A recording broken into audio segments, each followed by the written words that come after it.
ये दोस्तों आप देख सकते हैं, ये पहलवानी कर रहे हैं छोटे बच्चे। बहुत ही उम्दा, बहुत ही उम्दा, बहुत ही उम्दा। देखते हैं कौन जीता है। ये दोनों लड़के जो है थर से ताल्लुक़ रखते हैं, बिल्कुल छोटे हैं, तकरीबन एक ही उम्र, मेरे ख्याल से 7.5 साल, और दूसरा जो 9 साल के करीबी है। लेकिन जो छोटा बच्चा है जो बड़ा टैलेंटेड है। देखते हैं कौन जीता है, कौन गिरता है। अच्छा, हमारे सिंध में जो मलाखड़ा ऐसे बोलते हैं, पहलवानी दिखाते हैं जो, अच्छे तरीके से खेलते हैं। और आप देख सकते हैं छोटा बच्चा उसको उठा रहा है। देखते हैं कौन जीता है, बस लगे हुए हैं। ओ भाई, अच्छा लगाया, अच्छा लगाया, गिर गया। अच्छा। अब उसको बेहोश करने के चक्कर में है। अब देखते हैं क्या होता है, अल्लाह खैर करे। ओ रुम करके मारा है भाई।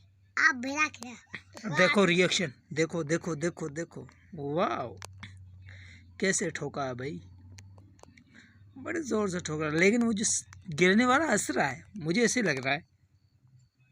अब देखते हैं, वो ऐसे कैंची मारी और उसके बाद जो है ज़मीन पे, अब इसको उठाएगा फिर से।